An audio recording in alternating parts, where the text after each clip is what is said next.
Magandang umaga po sa inyo lahat. At maligayang pagdating dito po sa Villa San Miguel, dating tahanan ng yumaong Jaime Cardinal Sin, isang lugar na naging saksi sa maraming mahalagang yugto ng pagpupunyagi ng ating bayan para sa katotohanan, katarungan, at moral na paninindigan. Mahalaga po na dito rin mismo, noong November last year, unang ipinahayag ng simbahan at civil society groups ang pangarap na magkaroon ng isang Truth Commission. Ngayon po, hindi na lamang ito pangarap o panawagan. Totoo na po ito. At talagang napapanahon. Ang Philippine Truth and Reconciliation Commission is about finding out the truth. The truth that was buried kasama ng mga taong sinasabing nanlaban. Mabigat po ang salitang nanlaban. Nakakalimutan natin sila ay mga tao katulad natin. Ano ba talaga ang nangyari? Totoo bang sila'y nanlaban? Paano natin madaling tanggapin na libo-libong Pilipino ang nanlaban kung sa hirap at gutom pa lang wala silang kalaban-laban?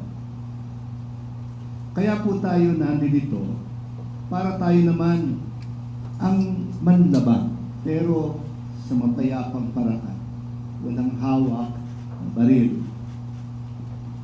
Manlaban para sa katotohanan. Bigyan natin ng boses, ng tinig, ang mga nawalan. Pakinggan natin ang kanilang mga kwento. Gunitain natin ang kanilang buhay. Ilawan natin ang katotohanan. Kaya ho, kandila ang napili naming simbolo ngayon. Maliit lamang ang liwanag ng nag-iisang kandila, pero kapag pinagsama-sama na inilawan ng mga kandila, kaya ng mga ito na tanglawan kahit ang pinakamadilim na bahagi ng ating kasaysayan. Dahil sa katotohanan nagsisimula ang paghilom natin bilang isang bayan. Ano po ba ang Philippine Truth and Reconciliation Commission? Well, hindi po ito korte.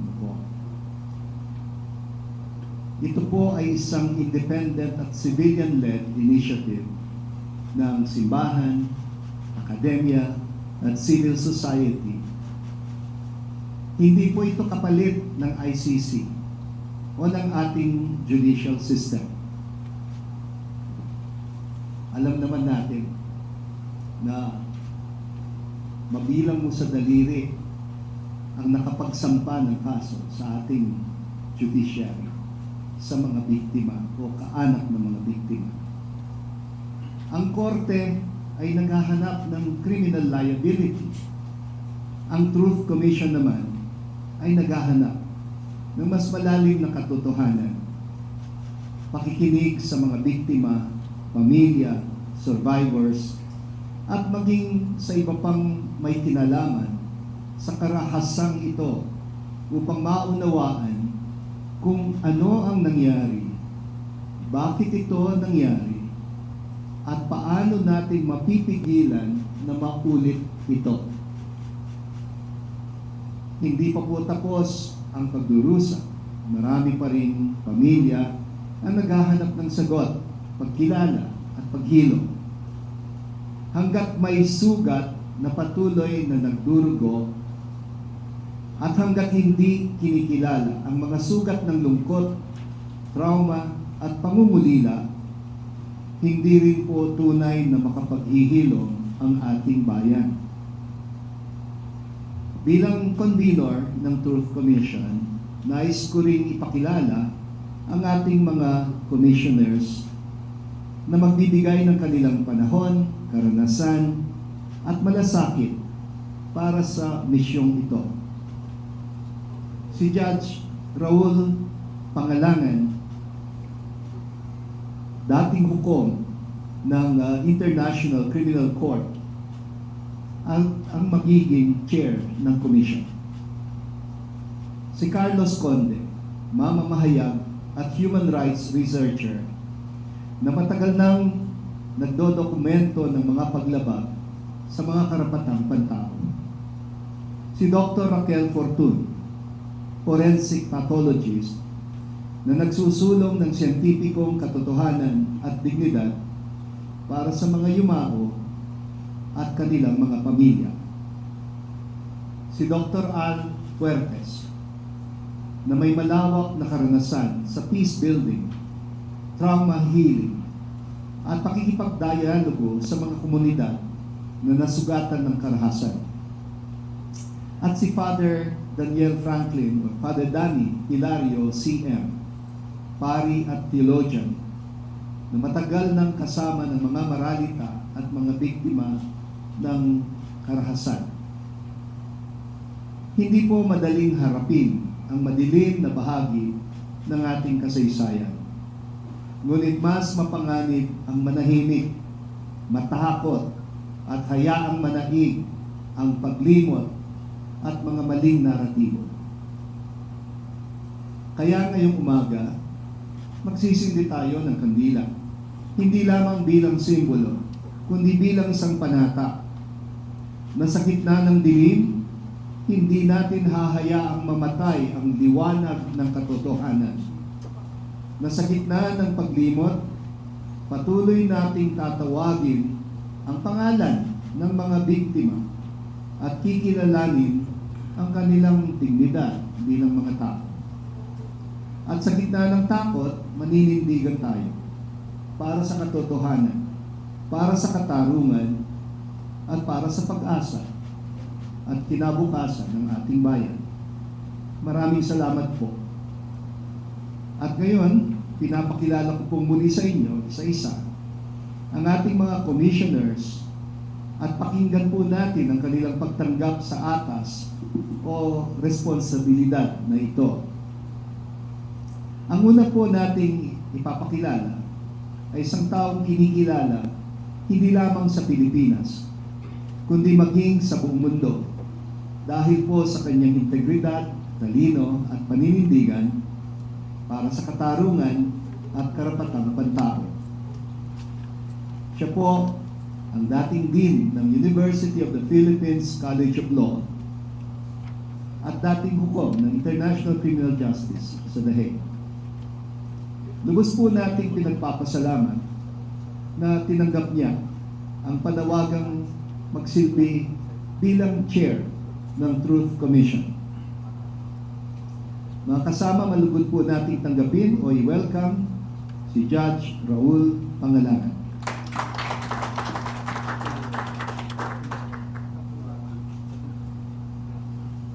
Maraming salamat po, Cardinal Ambo, for the kind introduction. At mas malalim pong pagpapasalamat sa inyo, Cardinal, for your trust and confidence in inviting me to chair the Truth Commission.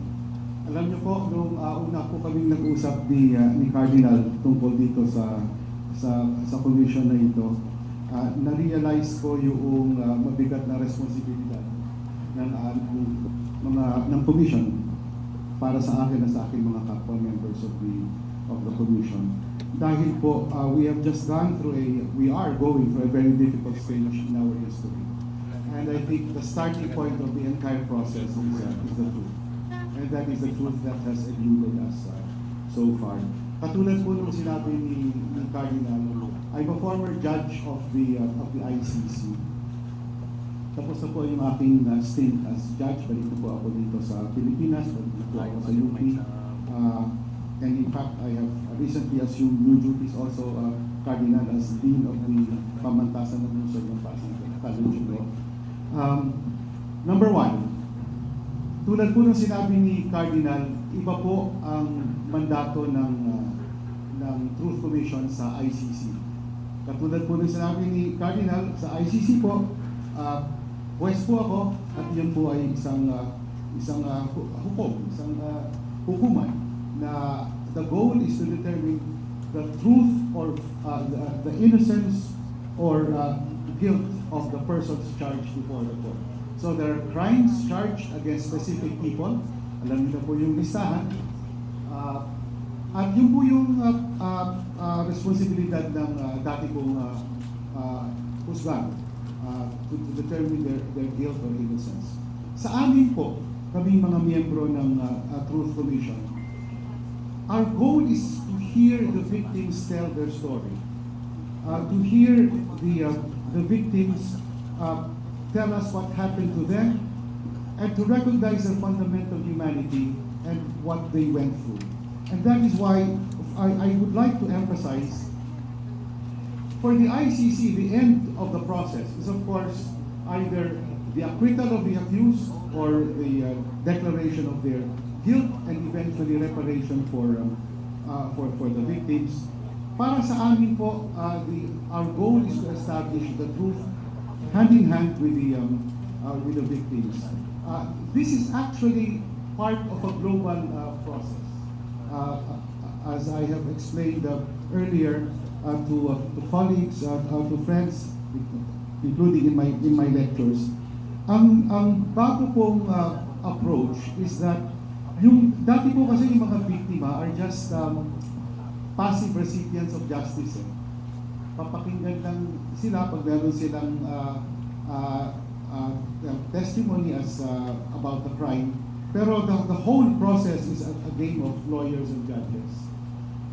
Dito po, ang sentro ng proseso namin is to hear the victims. Dahil po, the approach is that the victims should have an active part in the justice process. And their telling the story is part of the justice that they are claiming for themselves. And that is the opportunity that the Commission offers the victims.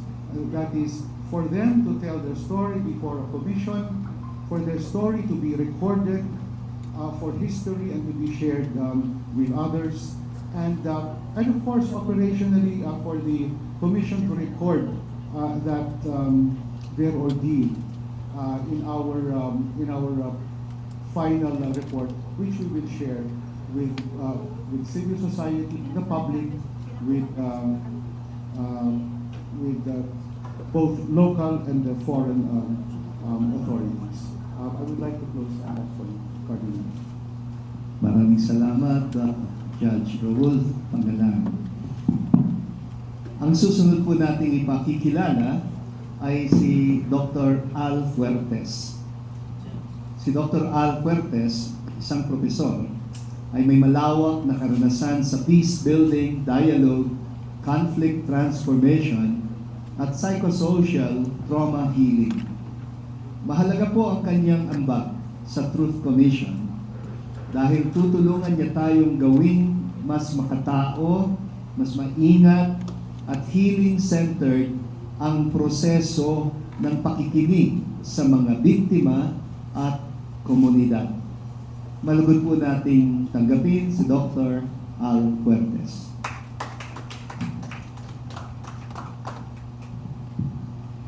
Maraming salamat po, Cardinal Ambo, at maraming salamat sa tiwala.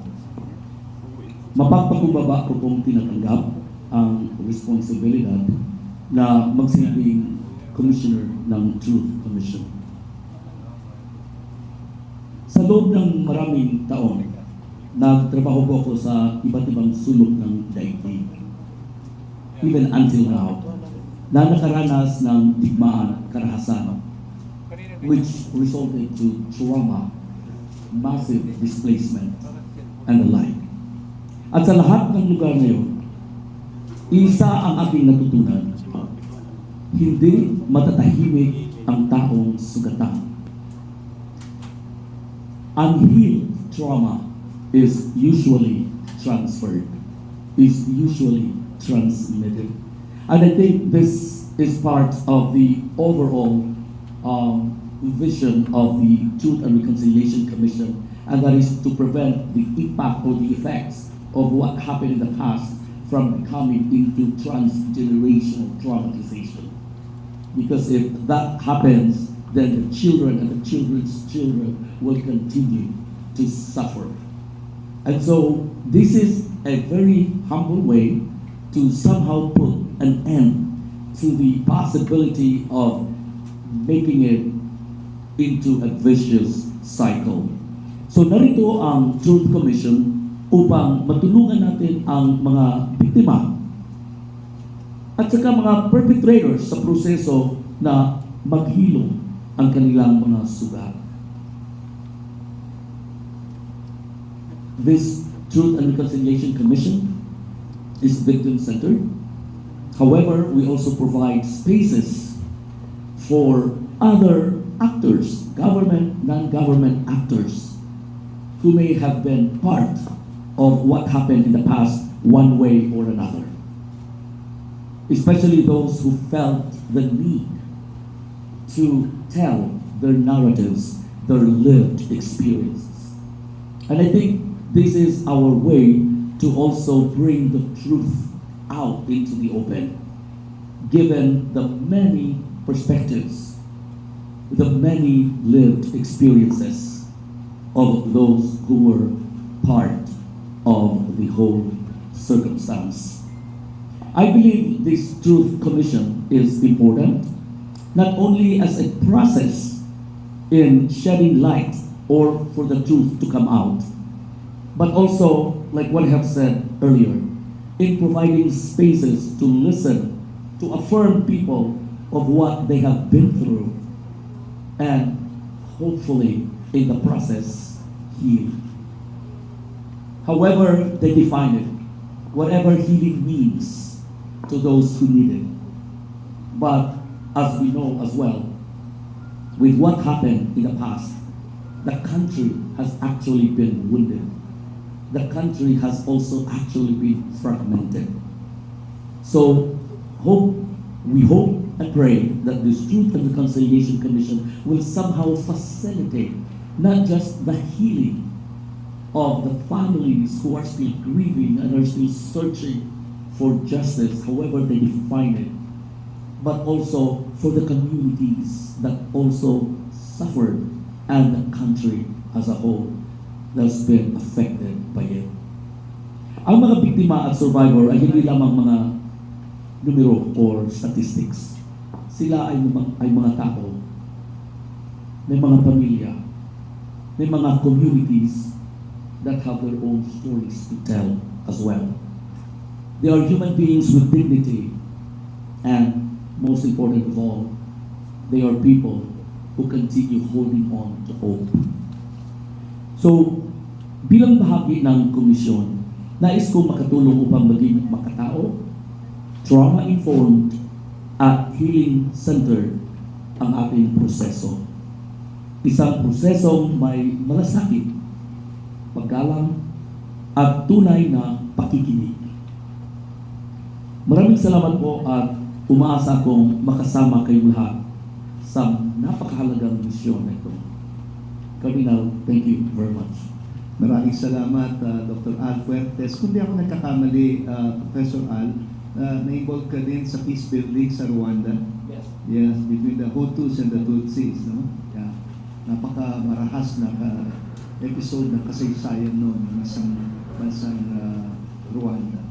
Ang susunod po nating ipakikilala ay si Dr. Raquel Fortun, na kilala ninyo lahat. Isang kilalang forensic pathologist na matagal nang nagsusulong ng katotohanan, dignidad, at siyentipikong investigasyon sa mga kaso ng pagkamatay.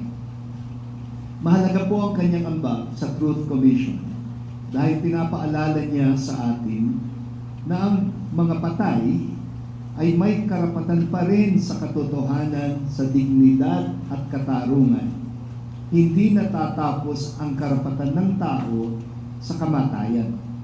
Tungkulin nating pakinggan ang ebidensya, alamin ang katotohanan, at igalang ang alaala ng mga yumao. Malugod po nating tanggapin si Dr. Raquel Fortun. Magandang umaga po. Maraming salamat, Cardinal po. At maraming salamat sa tiwala na ibigay niyo sa akin. Kung napansin niyo, ako lang po ang babae dito. At yung linya, yung may offer ko sa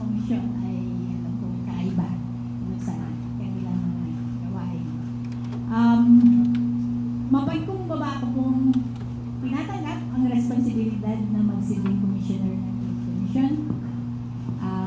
Napakalaki at napakabigat na responsibilidad po ito. Pero nung una po akong tinalong at tinanong, gusto mo bang makasama?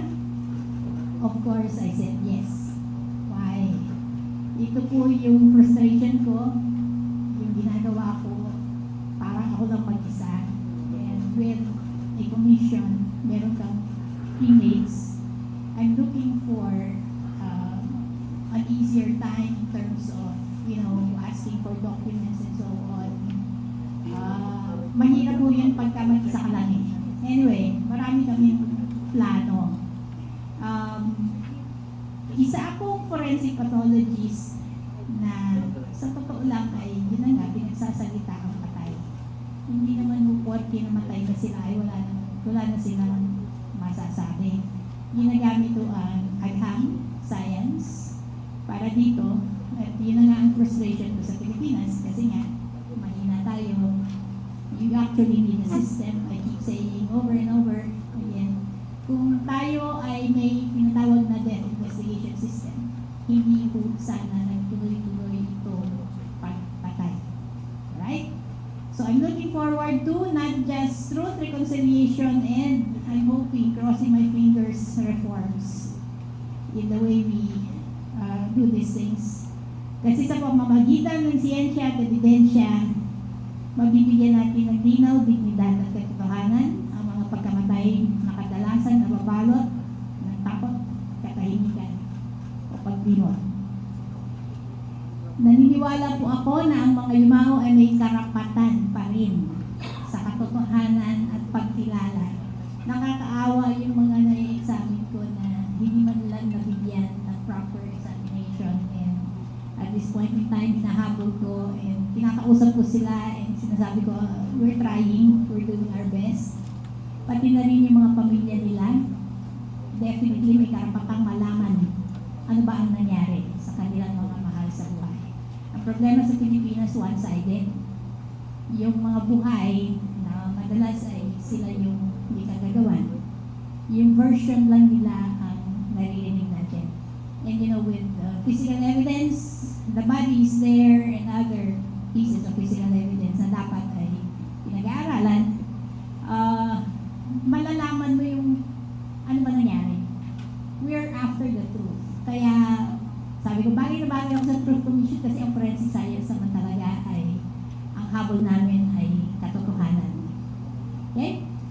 Mahalaga po ang commission na to, hindi lamang para sa dokumentasyon, although sa akin, very important yun, kundi para sa dignidad ng tao, pananagutan at paghilom ng ating lipunan. Umaasa po ako sa pamamagitan ng gawain ito, makakatulong tayong bumuo ng isang bansang mas makatao. In other words, let's fix the Philippines, please. Dami natin problema. Dapat hindi nangyari itong mga patayan na ito sa totoo lang. Bansa na mas responsable, mas nagpapahalaga sa buhay. Maraming salamat. Maraming salamat, Dr. Raquel Fortun. Alam niyo po, first time ko nakilala si Dr. Raquel. Yung signature lang niya, nakita ko. Dahil mula sa aming isang mission station, may sinugod kami na mag-ama na tinukhang. At pagkatapos, nagpumilit ang misis na sumunod kasi may sakit sa puso ang mister niya. At pagkatapos ay bigla ba namang from the detention cell, sinugod sila sa ospital.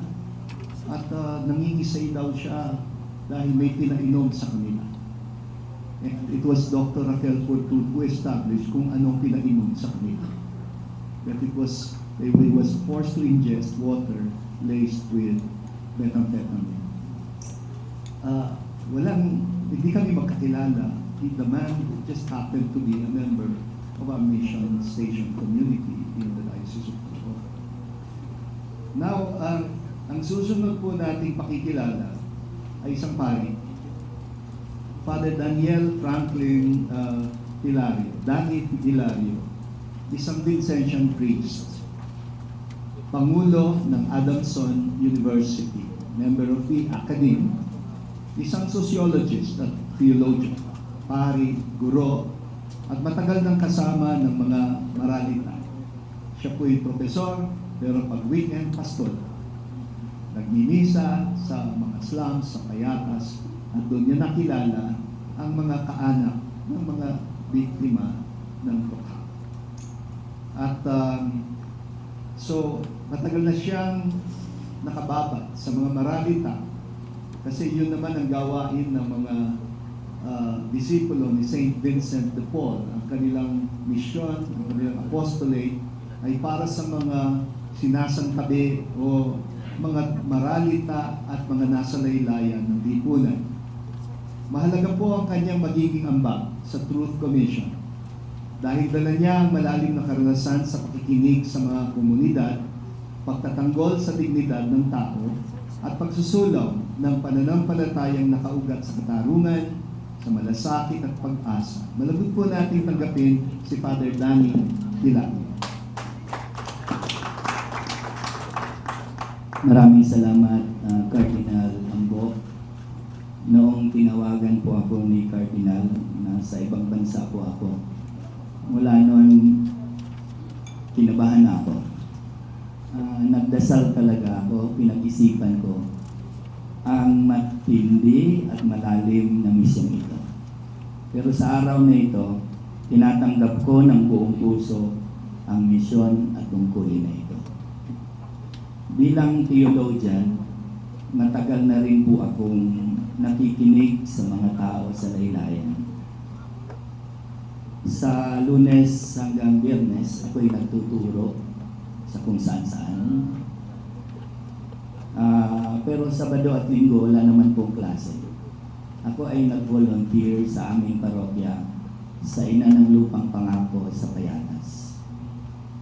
20 years na po. Every weekend na nandito ako, kung nandito ako sa Manila. At noong 2016, isa sa mga pinakamatinding karanasan ng pamayanan namin sa Payatas ay ang War on Drugs.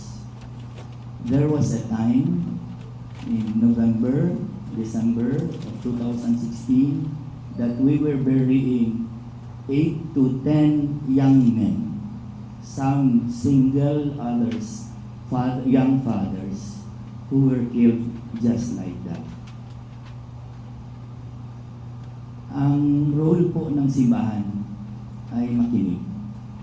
Kasi kami po yung unang frontliners, kumbaga. Pupunta sila sa simbahan dahil nangihingi sila ng basbas. Pupunta sila sa simbahan dahil magpapatulong sa paglibing. Hindi man sila pupunta sa barangay captain, hindi pupunta sa dahil nandoon din galing ang mga listahan. Kaya, since that time until today, my stance as a pastor and theologian was to listen. Sabi nga ni Pope Francis, if the church is to be relevant today, it should be a listening church. Ang dami po nilang tanong, nasaan ba ang Diyos? Kinalimutan na ba po kami? Nasaan ang dignidad ng tao kung pinapatay nila ang aming mga asawa na parang baboy? Paano po magpatawad na hindi nga namin alam at walang umamin kung sinong pumatay? Ang lalalim ng mga tanong at kailangan na maging guide ang simbahan, kami mga theologian sa mga tanong na ito. So I see my role in this commission is to keep the listening and making sense of the lives of the victims in the questions that they pose to us. Ito po yata ang gamit ng theology. Para magpatuloy ang kanilang buhay na may kahulugan kahit na sa panahon ng victimization. To search for deep human values that has been denied to them. Human dignity, respect, freedom. Lahat po ito ay nawala sa kanila. Self-esteem. Siguro ang role ng commission ay upang ma-restore ito at ma-recover for them. bilang educator din po naman, sana makalikha tayo ng mga pamamaraan upang maikwento natin ang talagang nangyari sa mga kabataan. Maraming mga bata sa karanasan ko sa Payatas na nakakita noong binaril ang kanilang tatay. Pero marami ding mga bata na maliliit pa at sila ay walang alam kung nasaan ang kanilang ama. Paano natin masasabi sa kanilang mga pamilya na may nangyari sa kanila? I think the Commission should also not only articulate what happened, but also memorialize the difficulty that our generation has experienced. Sabi nga ni Pope Francis sa kanyang last encyclical na Fratelli Tutti, sabi niya, we can never move forward without remembering the past. We should bear witness to the next generations, to the horrors of what happened. Ang tawag dito ay the power of collective memory. Sa tingin ko, makakatulong ang komisyon sa gawain ito. Kaya po ako ay umuo sa misyong ito. Maraming salamat po, Ferdinand. Maraming salamat, Father Danny.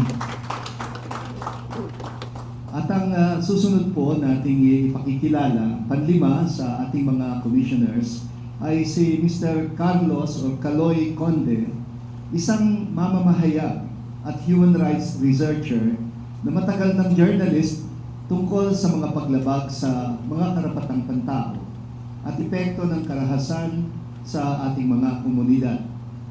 Mahalaga po ang kanyang magiging ambag sa Truth Commission dahil dala niya ang malawak na karanasan sa documentation, fact-finding, at pakikinig sa mga biktima at pamilya na matagal nang naghahanap ng katotohanan at katarungan. Malugod po nating tanggapin si Mr. Carlos Conde.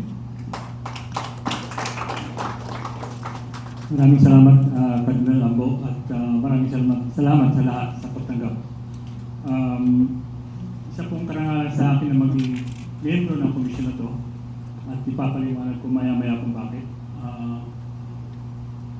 Pero may mga, para sa akin kasi personal itong journey na ito sa na humantong dito sa pagiging membro ko ng komisyon. Marami sa inyo nakakaalam na kasi pareho tayo nang hanap buhay for a long time. May ang trabaho ko sa media mula noon pa, late 1990s, ay halos nakasentro sa human rights. At mula noong taong 1999 o 2000, kasama na ng buhay ko ang extrajudicial killing. Bilang isang reporter sa Davao nung kasagsagan ng Davao Death Squad hanggang ngayon. Kaya personal sa akin itong mission na to.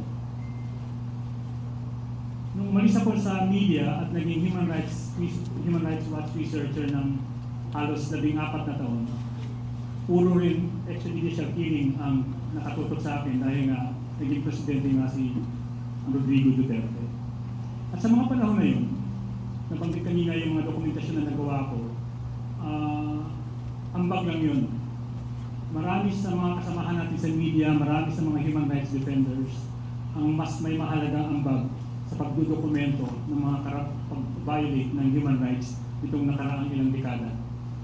At dito ko gustong bigyang pugay ang naging papel ng media sa lahat ng ito mula pa noong 2016 nung nagsimula ang war on drugs. Dahil kung wala ang media ng mga panahon na yun, ang media na naging partner ng mga human rights organization, human rights defenders na kagaya ko, sa pagdokumento, pagsaliksik sa mga nangyayari, mahihirapan ang human rights community na i-dokumento ang lahat nito. Tingin ko, masasabi ko ngayon, kung walang naging papel ang marami sa inyo sa pagdokumento ng mga nangyari mula noong 2016, wala tayo dito ngayon. Isang malaking karangalan sa akin na marami sa inyo ay nandito ngayon na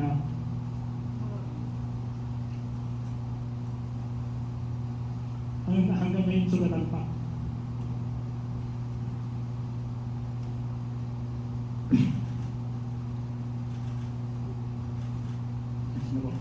Parang sa inyo ngayon, dito ba? Katabi nyo ngayon.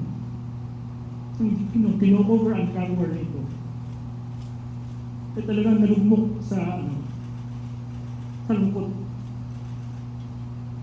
Hanggang ngayon, sa pangit na sugatan pa, hanggang ngayon, hindi pa rin nawawala sa kanila yung trauma na dulot ng kahasa na ito. Imagine niyo na lang yung mga pamilya na nabiktima ng drug war. Kaya sabi ko sa inyo, personal sa akin itong pagiging commissioner ko ngayon dito. At isang napakalaking karangalan sa akin na nandito ngayon.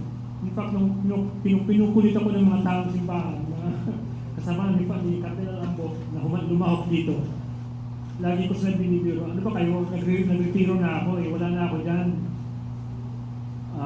Pero siyempre, nanaig sila, kaya andito tayo ngayon. Pero naniniwala ako na mahalaga ang Truth Commission na ito. Dahil ang katotohanan ay hindi lamang para sa kasaysayan, ito ay para na rin sa dignidad ng mga tao, pananagutan ng mga institusyon, at paghilom ng ating bayan. Hindi lang yung mga kasamahan natin sa media, yung mga kapitbahay natin, yung mga kapatid natin na natukang. Umaasa po ako na sa pamamagitan nito, sa pamamagitan ng maingat, tapat, at makataong dokumentasyon at pakikinig, makakatulong tayong mabigyan ng boses ang mga matagal nang hindi naririnig. Salamat po ng marami. Maraming salamat, Kaloy Conde. At alam mo, papasalamat din ako na nirecognize mo ang malaking papel ng mga mamamahayag na katulad mo sa pagdokumento sa katotohanan. Alam niyo po, meron akong publishing group at ang grupo namin, we call ourselves the Storyteller Society Incorporated. And isa sa mga nilayon sana namin na gawing proyekto ay ma-interview ang mga journalists na nag-document ng maraming kaso, lalo na sa aking diocese, Caloocan, Malabon at Navotas. Sinimulan namin ang pag-interview at alam nyo, we could not get ourselves to publish it because just listening to them was so heartbreaking. Na sila mismo, I realize, ang journalist, tao din, that they are as wounded as the people they are covering. Parang ang hirap siguro mag-distance, ano? And I can only imagine kung nakapag-debrief na ang marami sa inyo after those nightmarish years. Huwag kayong mag-alala, kasama kayo sa kakausapin namin. Kung kailangan niyong ikwento ang kwento ninyo, please don't hesitate to take part in the truth-telling. Ano po? We call it truth and reconciliation. Pero walang reconciliation kung di mo na ma-establish yung truth. Kasi alam niyo po sa simbahan, may 4 na sangkap ang reconciliation. Confession, contrition, penance, absolution. Confession, pag-amin. Hindi lang nung mali na ginawa, kundi yung tama na dapat ginawa na hindi ginawa. We call them sins of omission. Kaya marami sa ating mga kababayan became enablers of the killing dahil lang sa pagtahimik. Kahit yung mga kapitbahay na nakasaksi, nanlaban di umano pero nakitang pinatay in cold blood, sa pari, pumupunta upang mangumpisal. Bakit? Kasi hindi nila may pahayag sa publiko na natatakot para sa buhay nila. Kaya, ito po ay, this is catharsis, no? Para opportunity for a catharsis for our country para ma-restore naman natin ang dignidad natin bilang isang bansa. I find it significant that we're doing this 2 days after Pope Leo published an encyclical entitled Magnifica Humanitas, a magnificent humanity. And I think ito rin ang diwa na gumagabay sa atin. marangal, likas na marangal ang ating pagkatao. Huwag natin hahayaan ito na maging biktima ng mga maling naratibo na hindi makatao, na magsasabing ang tukhang ay pro-life at pro-human rights. Mabubulaanan ito ng mga kwentong maririnig nila sa mga biktima, ng kaanak mismo ng mga biktima na ito. Tuloy mo, Kaloy? Okay. Yes. Judge Pangalangan, please take us through the objectives, activities of the Commission. Thank you so much, Cardinal. As you can see, the Cardinal has brought together the members of the Commission and called upon us to bring our respective, field of expertise and experience to the work of the Commission. If I may just briefly go down the list in the sequence in which we are seated. Dr. Fortun has a unique contribution to human rights advocacy in the Philippines. You know, there can be many advocates, but it's Dr. Fortun who can put it on firm scientific footing. And in fact, in our discussions, I was amazed that autopsy reports pala, Dr. Fortun, can either document the truth or can be used, can be manipulated to hide the truth. And so it is through her work that we can bring science into the work of affirming our fundamental humanity. For Dr. Al, Fortes has had extensive experience in truth commissions in war-torn places all over the world. And it is our hope and our confidence that Al can help guide us so that we can learn from the experiences of the other commissions all over the world, including, as the Cardinal mentioned, in war-torn, the ordeal that Rwanda went through during the genocide part of their history. And of course, we just heard from Kaloy. And Kaloy, when it comes to human rights documentation, Kaloy comes with the with the assurance of the highest levels of reliability and fairness in that reporting. If you just look at Kaloy's record, he spent more than a decade with the New York Times, a decade as well with Human Rights Watch. These are entities which have been engaged in responsible, balanced reporting on human rights situations, and in Kaloy's experience here in the Philippines. And right beside me is Father Danny, who has, I discovered in our conversations, who was, a priest who has actually lived in Payatas, who has lived the faith in the slums and in the vulnerable communities. So we bring our own respective experiences to our work. Now, in my direct response to the Cardinal, we will, to establish the truth, we will hear from the victims themselves, direct testimony from the victims. We will hold hearings.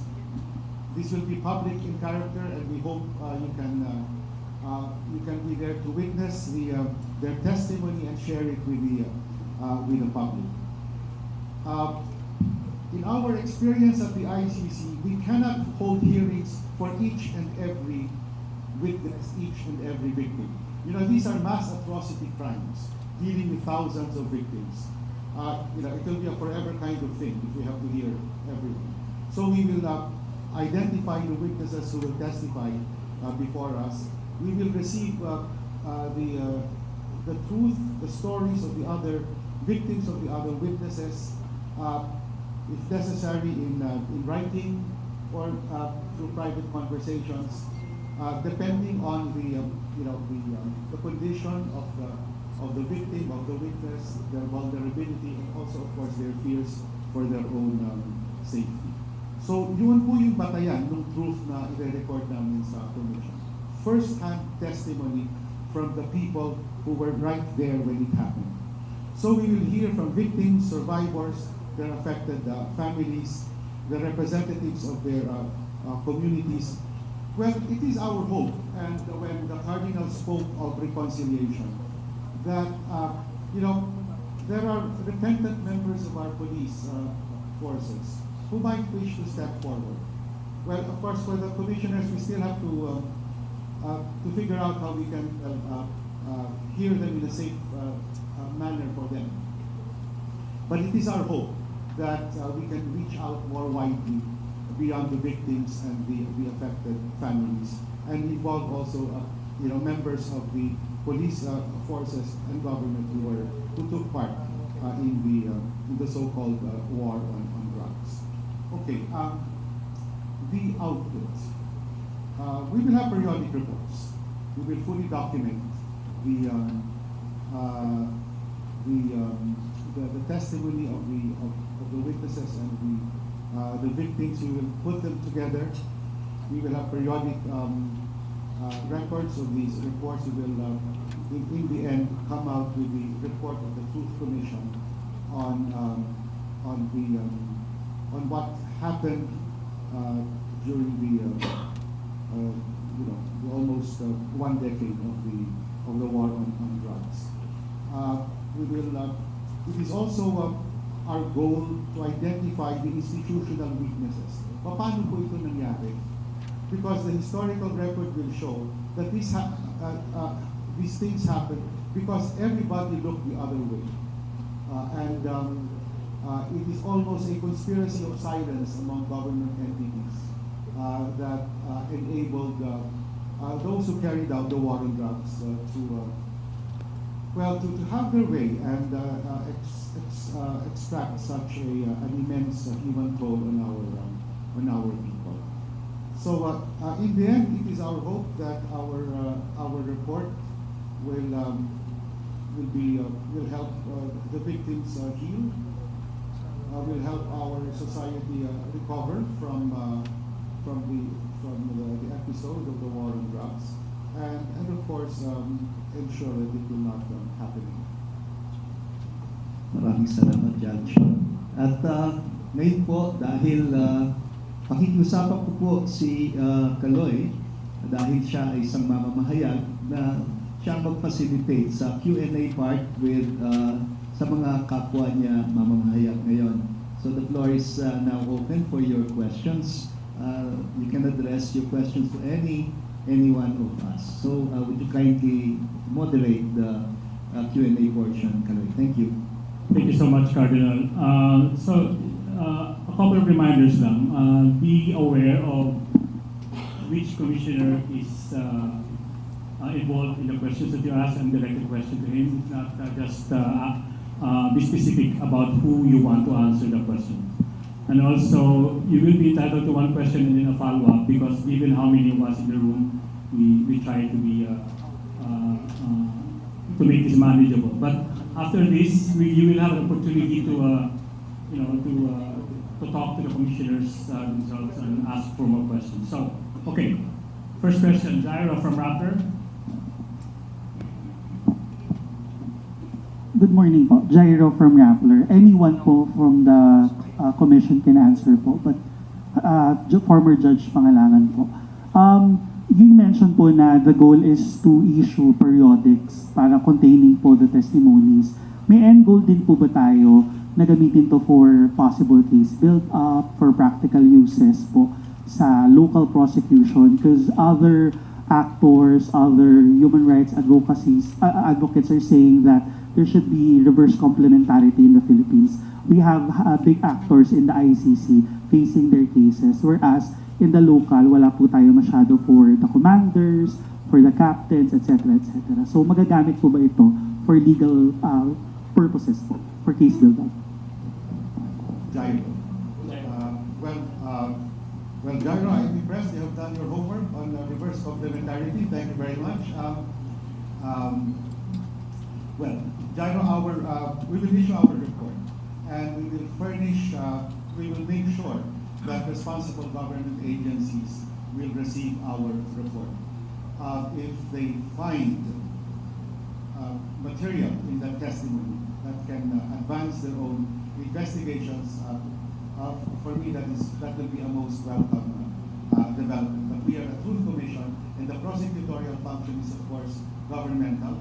And as the Cardinal mentioned, we are an initiative of the Church and of civil society, and therefore we don't have that power. But yes, our output hopefully will be useful for both national and international bodies who are involved in looking at the war. Okay po, just a follow-up po, just last follow-up po. Yung main question po siguro ng mga journalists ay saan po kaya manggagaling if ever yung funding po nitong ating commission? Will we get support from civil society organizations? Will the government of President Marcos chip in po? Cardinal. Yeah, Thank you. bigyan kita ng kaunting background na hindi ko pa ito ino-open up sa mga kasamahan ko sa commission. No? Alam niyo, bago ko naging obispo ng Diocese of Caloocan, I was auxiliary bishop sa Pampanga, and back then, inappoint ako ng yumaong Pope Benedict XVI as titular bishop of Guadalajara. Alam niyo, yung mga titular dioceses na yan, usually non-existent na yan. Mga ano lang ba, honorific titles na binibigay sa mga obispong wala pang sariling diocese. But I discovered na yung binigay niya sa akin is still existing, but has been reduced from a diocese to a parish in Italy. At inibita ako doon. And nung dumalaw ako doon, one of the most striking parts ng pagdalaw ko doon ay dinala ako sa crypt ng katedral. And in the crypt of the cathedral is a memorial museum in honor of my predecessor bishop, Bishop Jose Conedera Girardi of Guatemala, who led the Truth Commission about the killings perpetrated in Guatemala. Parang nakakapangilabot, no? And so I kept that because I kept that in my memory. And yung nung pinatay, and the bishop completed his work, led the Truth Commission, and 2 weeks after they submitted the report, he was murdered. And 300 people from the titular diocese of Guadalajara flew all the way to Guatemala to attend the funeral and to ask for bloody cassocks of the old bishop who was murdered. And you know, years later, I would become bishop of the Diocese of Caloocan. And my people there, you know, when they heard that I was receiving death threats and I had to face criminal charges because of my defense of human rights, they pleaded with me and said, please, we don't want another martyr. And I said, of course, I don't have an ambition to become a martyr. Sabi ko, just please pray for us. And one day, I found myself in Luxembourg, and I was in the company of the president of the biggest charitable institution in Germany that funded the Truth Commission of Guatemala. And he said, we read news that you are interested to put up a Truth and Reconciliation Commission in your country. Please be assured of our support in case you would need it. Kaya po, naglakas loob kami because malakas ang suporta ng academy, civil society, church groups, not only Catholics, even non-Catholics, Protestants, in this endeavor para sa pagbabangon ng dangal ng ating bayan. So, yun po ang aking sagot sa inyo. Thank you.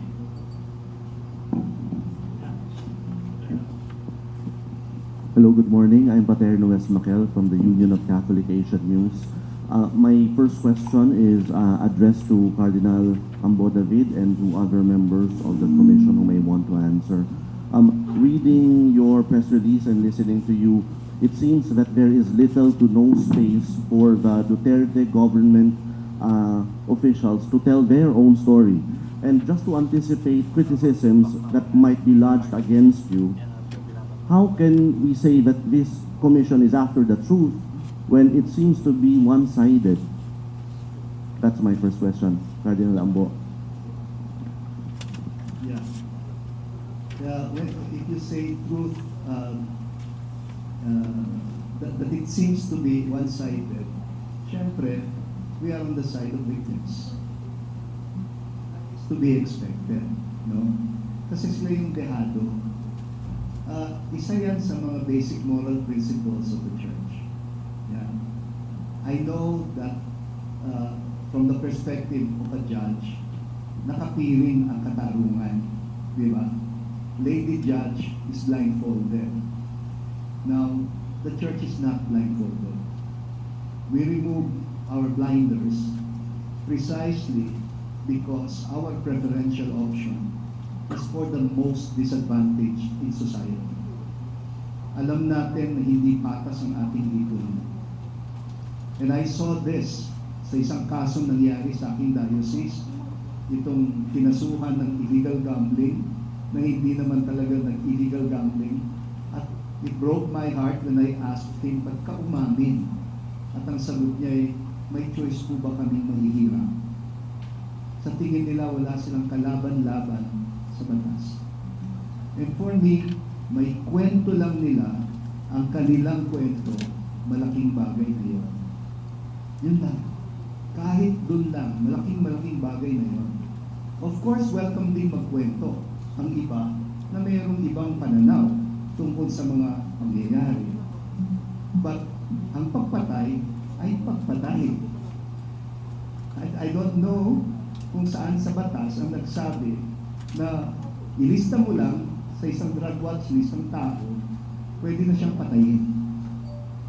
Kahit totoo, kung sakasakali na may involvement sa droga ang sino man sa mga pinaslang, may batas tayo.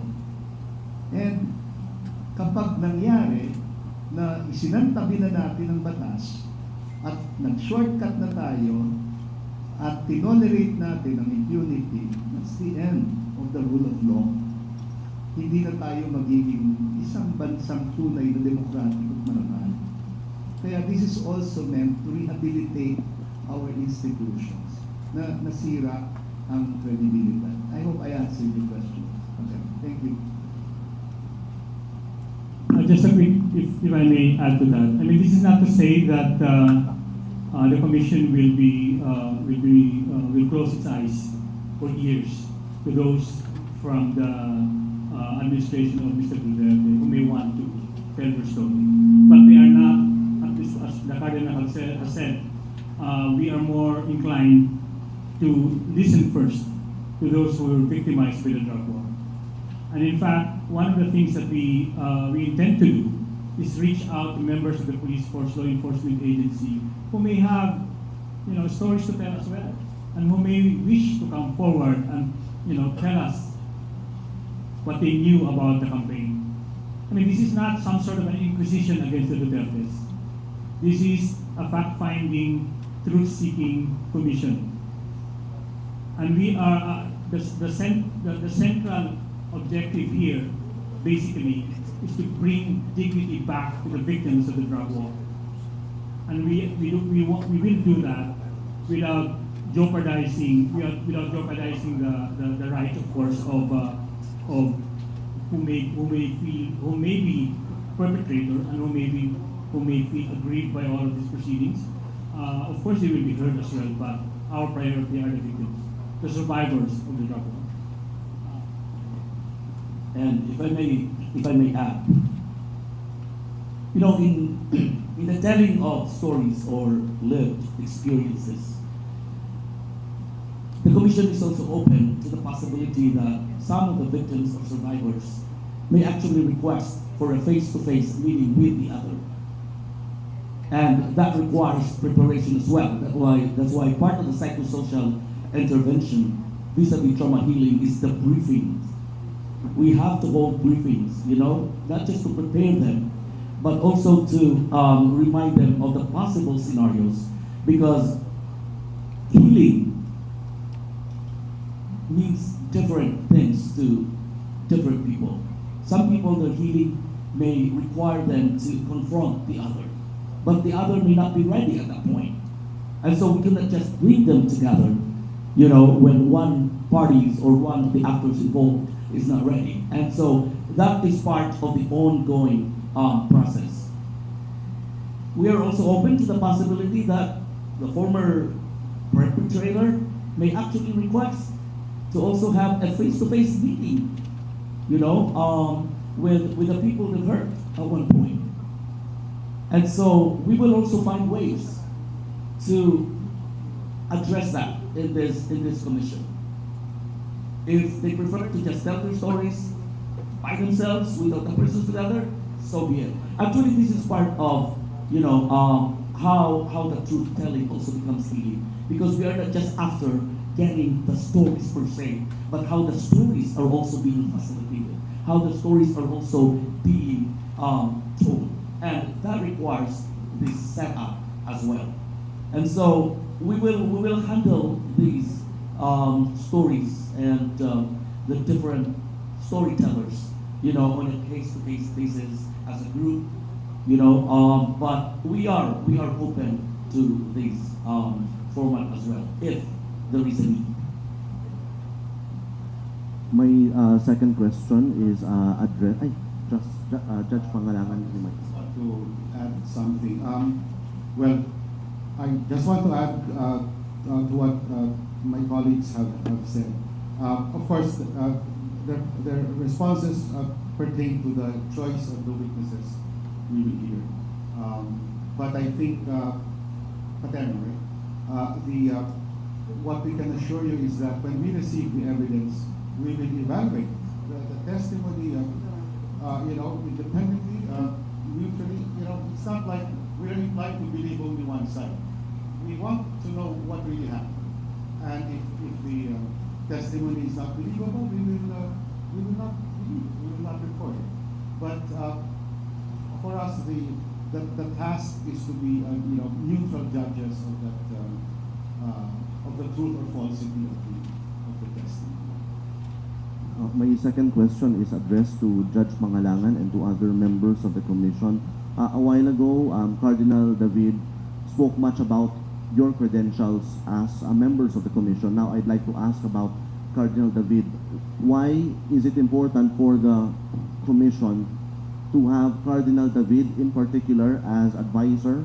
And why is it important that the Catholic Church in general is supporting this initiative?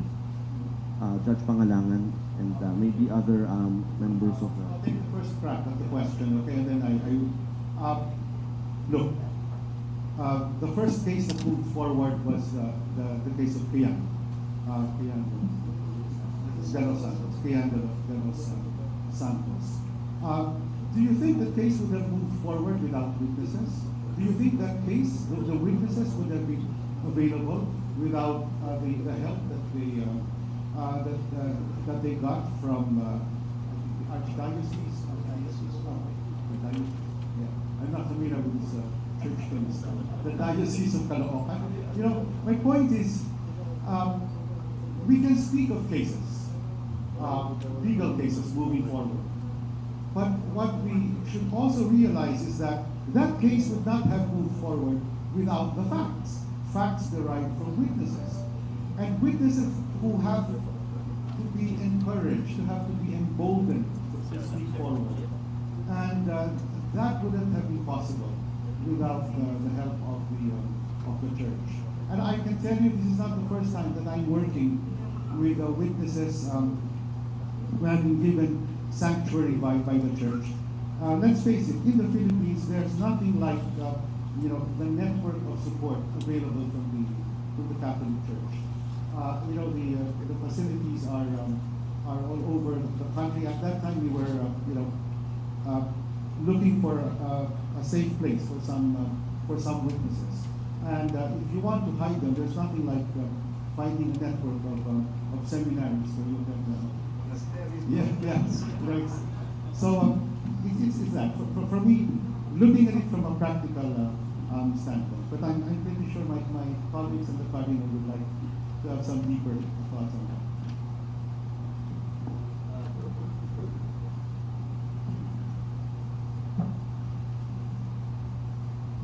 may pinakinggan kami isang testimony at sinabi niya, nung panahon iyon, wala kami matakbuhan kahit simbahan. And that broke my heart. Kahit daw simbahan, hindi nila matakbuhan. So, this is partly mea culpa also. It's not true that the church has always been really that involved in establishing the truth or even in giving sanctuary. It took a while, ako mismo, because I gave the benefit of the doubt na may sincerity and goodwill about the tokhang. Kasi aminado din naman kami na talagang problema ang droga sa aming mga pamayanan, sa Caloocan. At talagang gusto namin masugpo ang droga. But when we were seeing the dead bodies piling up, and mostly dirt poor people who could not even afford a decent burial, talagang unti-unting nagbago yung pananaw ko mismo. Can you imagine, nagsimula akong maging Bishop of Caloocan, January of 2016.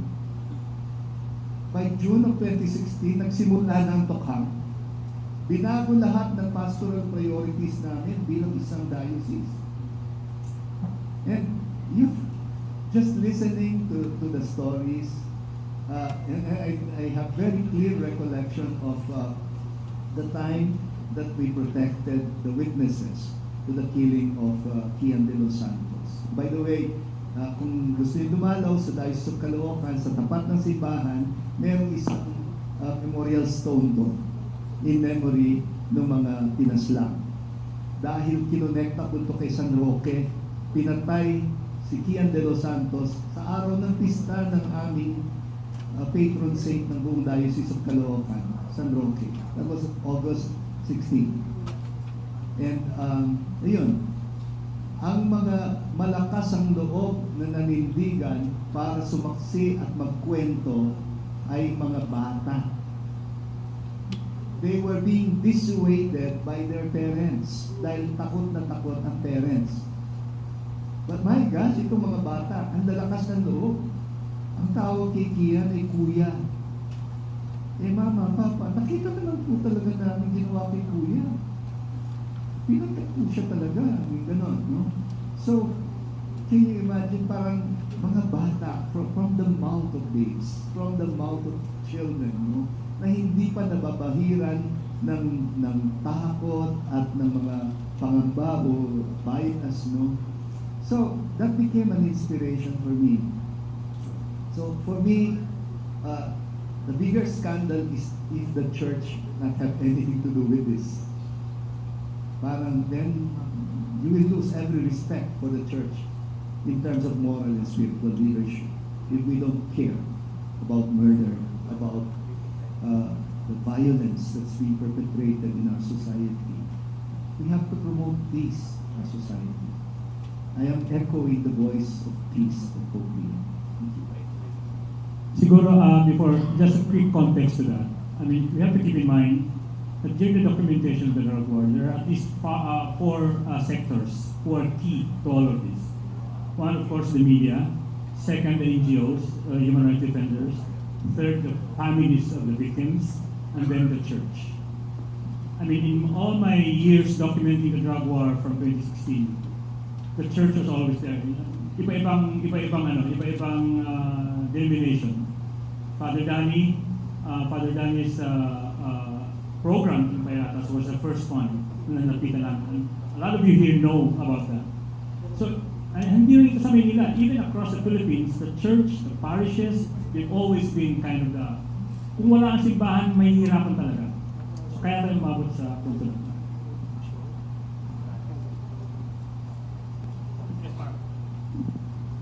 Hello, Jeff. Mark Saludas po ng Lycas News.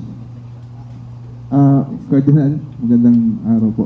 Cardinal, malapit na rin yung plenary ng CBCP. Are we going to ask the plenary for support para dito sa Truth Commission? We know na ngayon meron na ring plano na hingin sa CBCP yung pastoral statement para doon sa ika-10 anibersaryo ng pagsisimula ng War on Drugs ni Duterte. Pero particularly po sa Truth Commission, may plano po ba tayo na ilapit ito para sa isang mas formal na suporta from the bishops? Salamat. Alam naman ninyo na hindi na ako presidente ng Catholic Bishops Conference of the Philippines. I'm now serving as Vice President for the Federation of Asian Bishops Conferences. But I am still a member of the conference. Ang namumuno sa CBCP ngayon si Archbishop Gilbert Garcera, Archbishop of Lima. And I was, in a conversation a while ago with Father Tito Calua of Caritas that he has brought this already to the attention of the Permanent Council of the CBCP. So hindi man ako ang nagdala sa atensyon, it is already there on the table of the Permanent Council of the CBCP. So I wouldn't be surprised that they would pick it up again itong darating na plenary session. Thank you. Thank you, Bishop. For the follow-up question, para kay Father Danny naman, I'm sorry po, church beat kasi kami. So, Father, yung academy, lalo na yung Catholic education, paano natin sila matatap, mobilize para dito sa Truth Commission? I think Truth Commission could be helpful in the direction of education. Not only Catholic education, but education in general. Because if the whole society is silent on what happened in the 10 years past, what direction, moral direction can we give to education? Ang nais kong sabihin, kung anumang merong katotohanan na ma-derive namin sa Truth Commission, dapat ito ay ibabahagi din hindi lamang sa mga police, sa mga government agencies, kundi pati sa Catholic Education Association of the Philippines, PACU, Philippine Association of Catholics and Universities, so that it would inform and it would help create educational initiatives on their part. Iniisip ko noong Holocaust, Germany has been so forward and upfront to tell their younger generations on what happened in the Holocaust. If there is no such narrative, if we could not convert the narrative of Adig, ng Laban, etc., there will be always fake news all over the place in the formation of the minds of our young people. Kaya mahalaga ito. Kung anumang katotohanan meron dito, dapat ito ay pupunta sa mga educational institutions. Before I call on Zen, just like to add, just to refer back to the question again about the role of the church of all of this. I mean, you all know Father Flavi Villanueva. I mean, if there's one guy, one priest who's kind of symbolized how the church is involved in all of this, it's him. I mean, with all due respect to the Cardinal and the others. I mean, the kind of work that Father Flavi does in Caloocan is just something. So he is kind of the epitome of what the church can do for this sort of for this kind of thing. Zen.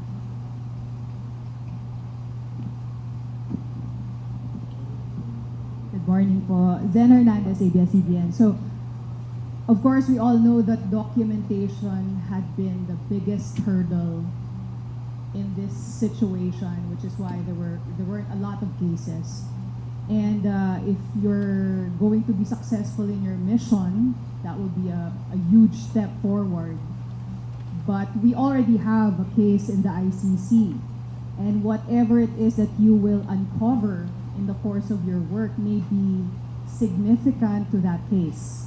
So I'm asking Judge Pangalangan, is it possible for your findings to contribute to the ICC case? And in case po, kasi yung ICC is looking for additional witnesses. If in case you encounter any of those people that they need, how are you also providing security for them? Because there's a reason why the ICC keeps Duterte in detention and why they want to arrest Senator Bato de la Rosa because of the security concerns. Thank you. Zen, right? Zen. Okay, thank you for that question. At the outset, I'm glad you pointed out, the ICC has its ongoing proceedings. They have focused on 3 sets of crimes, right? That is in the confirmed charges. The mayoral period, the presidential period, and the high profile targets. That is the focus of the ICC. The focus of the Truth Commission is much wider. We are not limited to the charges there because those charges pertain to the crimes attributed to the specific accused. That is not our focus. Now, to the extent that we uncover truths which are relevant to their work, and if they find it relevant, of course, they are free to use that that information, whether as direct incriminating evidence or maybe as a background information. But that is the domain of the prosecutor of the ICC, completely, obviously beyond our control. In the course of our receiving of witnesses, if there is information that they might find useful in our reports, of course they are free to use that.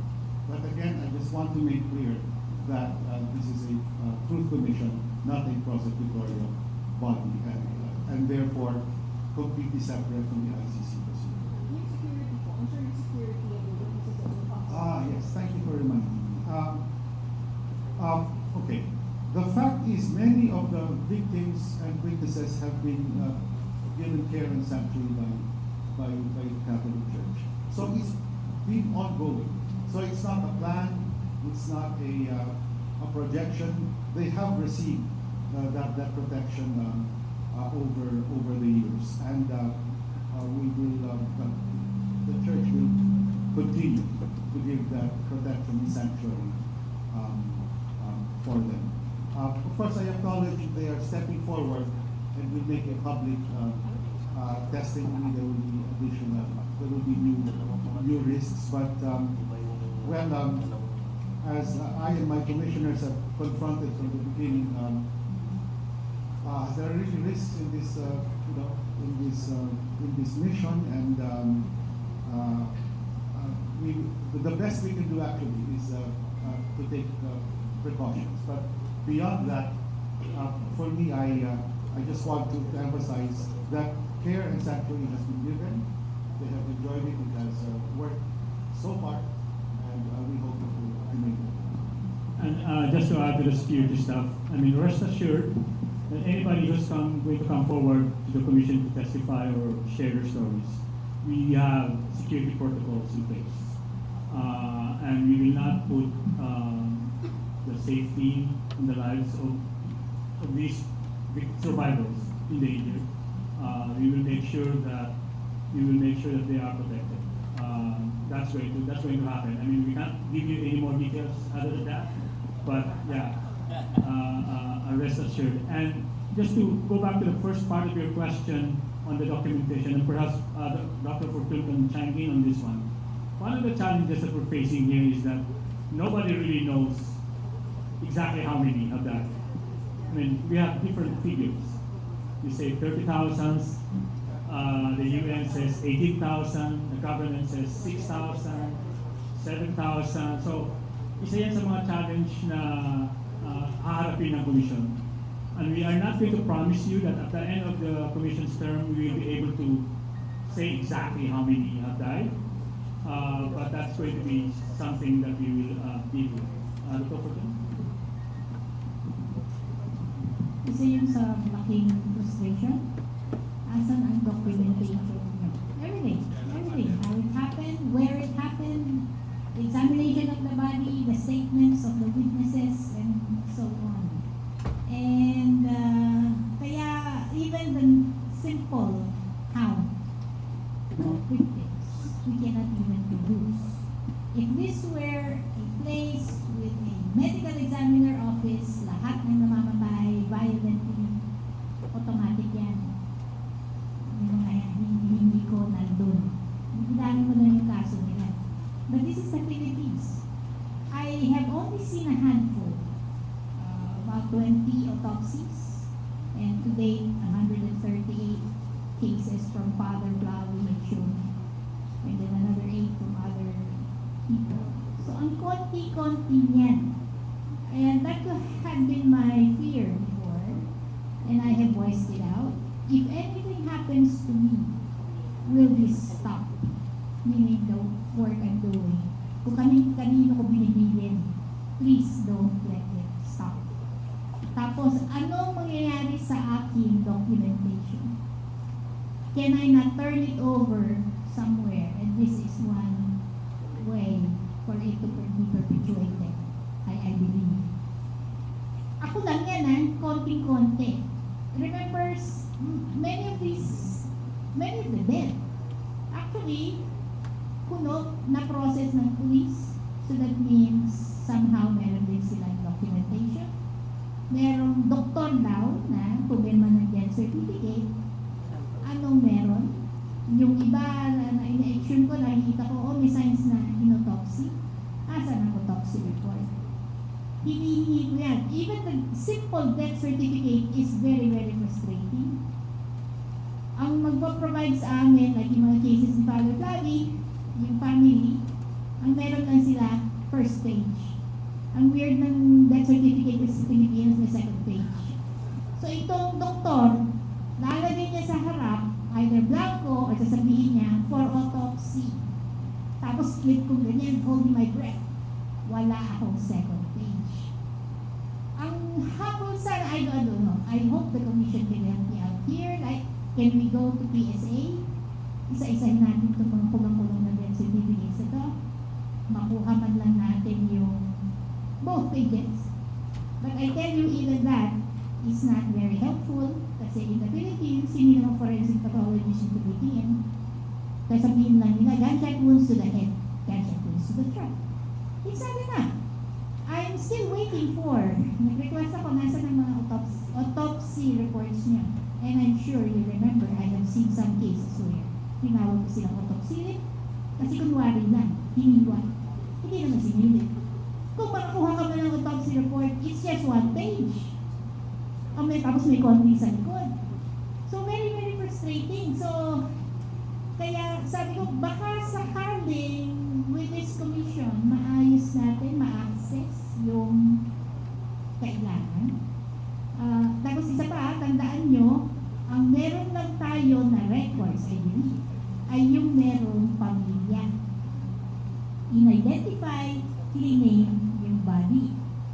Ilan ang pinatay na walang nag-claim, unidentified, and that's it. I'm also looking at the opportunity to look for them kasi I bet itong ating mga sementeryo ay merong mga lugar na tinapon lang doon ito nga unidentified.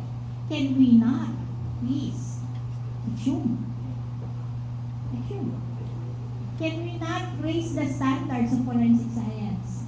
And right now, we are trying to push this in UP Manila. May moves National Forensic Institute, Philippine National Forensic Authority. May moves. This is a good time for this. And then we have friends abroad helping us. Right, so I'm crossing my fingers that something good really will come out of this in terms of, my work, forensic science.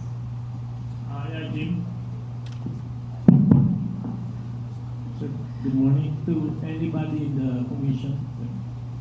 Sir, closure and healings are obviously extremely very important for the families and the victims. But I think a central part of those objectives is effective justice, real justice and accountability.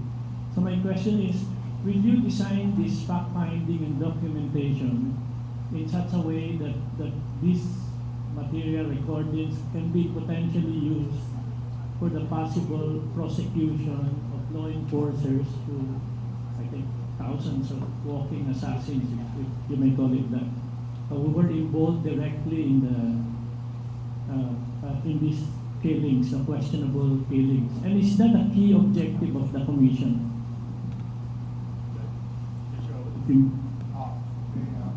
Let me take it on. Well, short answer, no. The goal is okay. Let me approach it. Differently.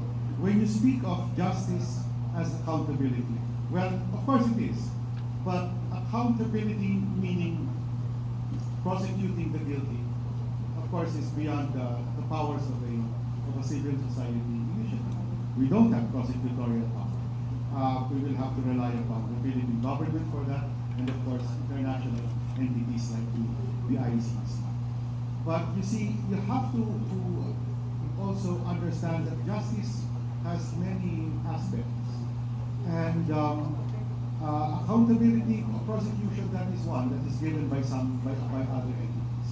But for the Truth Commission, we will deal with the other aspects of justice. That is of enabling the victims and the witnesses to step forward to speak their truth, having that truth recognized by the nation, by the public, sharing the truth with responsible government officers, and which is where the accountability mechanisms kick in. So I think, Jim, we have to construe. I think we have to realize that the pursuit of justice is not limited just to the punishment of the accused. That is a part of it. It is indispensably a part of it, but it's not the only. Let me quickly add to that, Jim. I mean, the whole point here, friends, is that it is my understanding that the Commission will make it extremely difficult for the Philippine government to ignore all of this. It's going to be, the onus is going to be on them to act on whatever findings we have. We may recommend, I mean, in our mission statement, we don't have subpoena powers. We cannot compel people to attend our hearings. But to be honest, the government can ignore this at their own peril. And it's not in the interest of justice to do that. So again, with all the expertise that you have here, Dr. Fortun, Dr. Fuertes, and Judge Raul, we will make it really, really difficult for the government to ignore what's happened. Already, as it is, mahirap na itanggi. But this will add, I would say, cachet to that.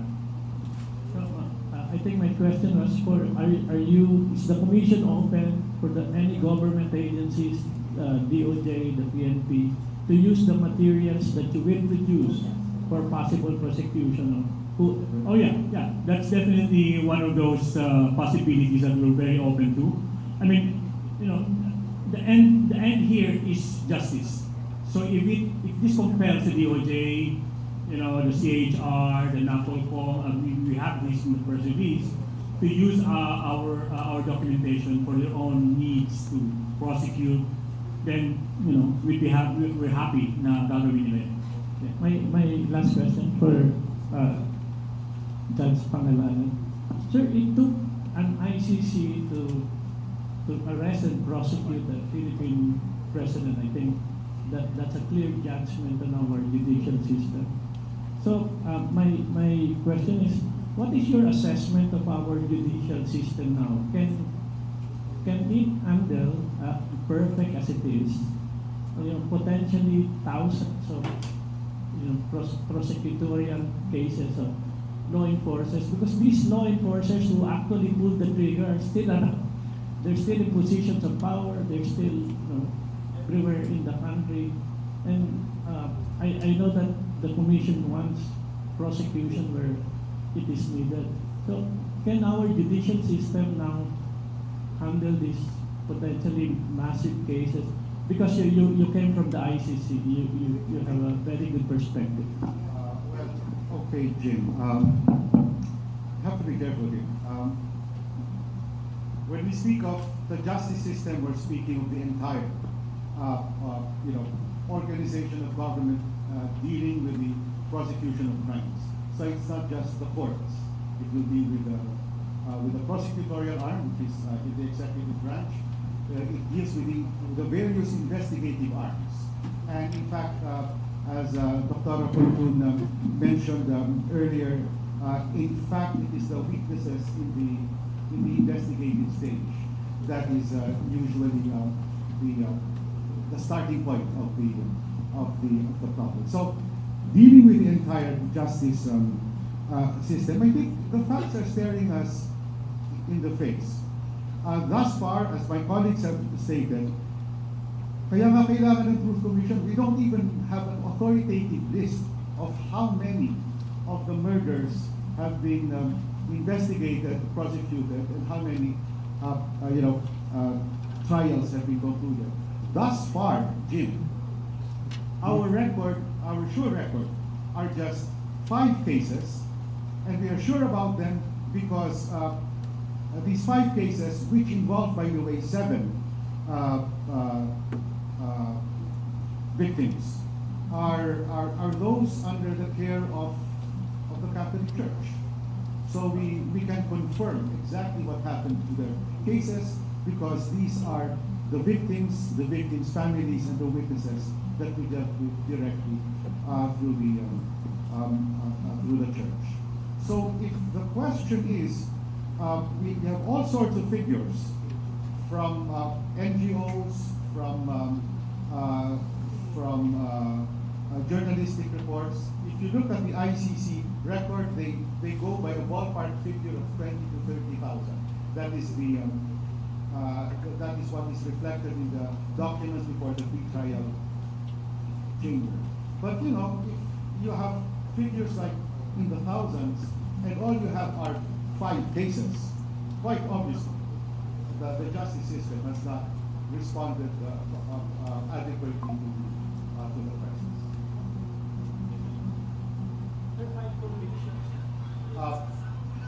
5 cases, yes. Yes, okay. Because even for the 5 convictions, I don't think all of them were for murder. I think in one case, it was for homicide, but there was another where it was more for like concealing evidence. In other words, it was a downgraded charge. But again, Jim, that's the problem. That's why we need that Truth Commission. We just want to get the record straight as far as we can, because again, that is the difficulty. Any other questions from the floor? Okay, since wala, Zen. Yung pangalawa lang kanina kasi kay Dr. Raquel, I just wanted to clarify. So are we going to see more like a series of exhumation in the coming days? I mean, so many years have passed. These are bones, of course. What is there to see? And the ICC is also looking for like experts. Are you willing to participate if invited? Are we going to see exhumations, a lot more bodies? Well, I hope so. But it's not easy. It's not easy to organize. Medyo lang ako sa loob ko kasi meron tayong friends ngayon. We're working with a natural forensic anthropologist from Australia, in UP. And pwede tayo talagang mag-organize kung kailangan, kung marami sila. Yes, why not? Pero ang habol mo talaga dito is, lalo pa to, nakakaawa yung mga nilibing na lang basta-basta o tinapon ng basta-basta. Walang pangalan yan eh. Hindi pinilang yan, I'm sure. Now, may makikita ka pa ba? Hindi mo masasabi wala na kung hindi mo titingnan. And remember the cases I do with Father Flavi, they've been buried more than 5 years. Ang dami pa namin nakikita. So, what about the ICC? Again, I'm just standing by. If they need me, I'm here, but I have not heard anything yet from them. Kung minsan, you'd be surprised na nag-cooperate pa yung families of the victim in falsifying an autopsy report para lang makuha yung bangkay ng kaanak nila. They were pressured. So, sasabihin, cardiac arrest, pneumonia, mga ganyan. At may nakapirma, ha? At maaawa ako dun sa mga doktor na parang na-pressure na pirmahan ng dokumento na obviously false para lang makuha yung bangkay dahil desperado yung mga kaanak usually. Isa yan sa mga marami ako na-encounter na ganyan kaya aware ako from my life. Cardinal, last from me kasi madalas ma-mention ng Diyos sa Senado ngayon. Especially dun sa mga proponents po nung idea that the drug war is pro-life. What do you say to that? Actually, binanggit ko na yun kanina. Ito lang ang paraan para matest natin yung naratibo na ang tokhang ay pro-life at pro-human rights. I think they'll have to say that straight to the faces of the families of victims. And when we actually interview them, then doon mo makikita. And I think it's the people who will judge for themselves after listening to the real stories of people. So hindi siya nagsisimula sa isang naratibo lamang ng isang nagpo-promote ng isang klase ng politika o ideolohiya, kundi yung actual experience of people. That matters. Yeah, speaking personally here, shame on that person for exploiting cynically in the drug war for political purposes. But again, that's my personal opinion. Any other question before we wrap this up? We have time for one more. No more? In that case, before I give this to Cardinal Ambo to give us the final word, some final remarks, can I call on Father Flavi? Where are you, Father Flavi? Oh, okay. I was going to ask him to speak about Project Pagilo. But yeah, in that case then, Cardinal Ambo, last words? Well, nais ko lang magpasalamat dito sa ating mga commissioners, no, na nagmagandang loob na tumugon sa paanyaya.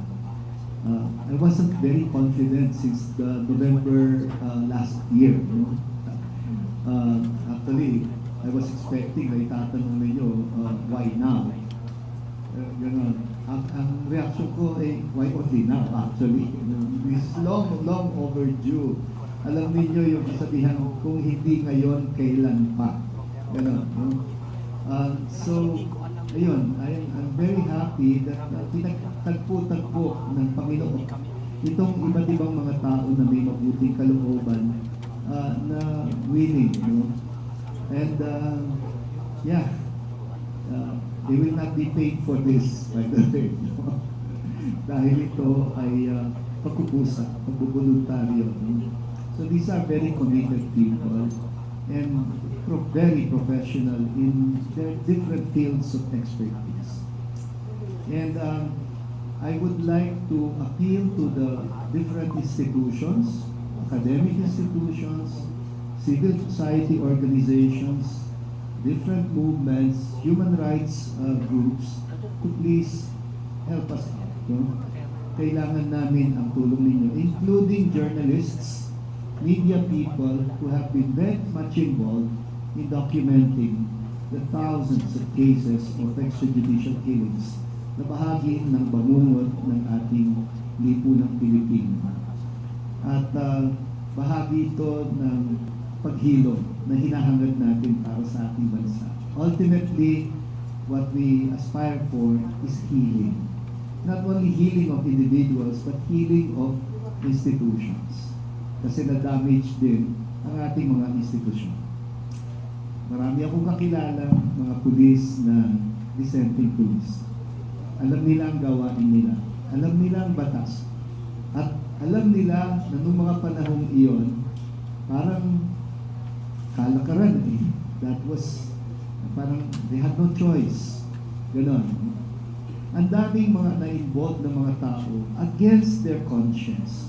Mga barangay captain, kagawad, na nag-maintain din ang kanilang drug watch list. May kakilala nga ako who ended up being put in a drug watch list himself dahil ayaw na niyang i-update yung kanyang drug watch list at pinatay siya. Ganon. Sangkater ba yung mga ganyang kwento? So, local government units, barangays, they, it was a systemic thing, no? And ito yung paraan na ma-repair natin yung damage na nangyari sa ating mga institusyon. Sabi nila, ang Pilipino galing sa dalawang salitang pili at pino. Hindi, magaling kay Pilipi yan. Anyway, sabi nung aking dating Archbishop sa Pampanga, ang Pilipino ay piling-pili at pinong-pino. Ewan ko na. Pakita naman natin na, lagi ko sinasabi, ako nahihiya kapag sinabing we are a predominantly Christian and a predominantly Catholic country, and yet we can tolerate such violence in our country. Tayo ay marangal na tao, mapayapa, and so put this in the context of the work for peace and reconciliation. At sa tingin ko, babasbasan ng Panginoon itong ating gawain dito. Maraming salamat sa inyong pagdalo. At if you don't mind, I would like to end by giving a parting a blessing.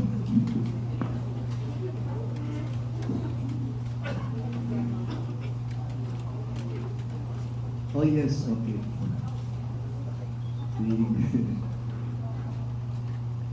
The Lord be with you. May the Lord bless you and keep you. May the Lord let his face shine upon you and be gracious unto you. May the Lord look upon you kindly and give you peace. May the Lord grant peace to our nation. May the Lord grant success to the endeavors of this Truth and Reconciliation Commission. And may the Lord protect us all from all kinds of harm as we carry out this important duty and responsibility for our country. The Almighty God bless you all, the Father, and the Son, and the Holy Spirit. Maraming salamat po.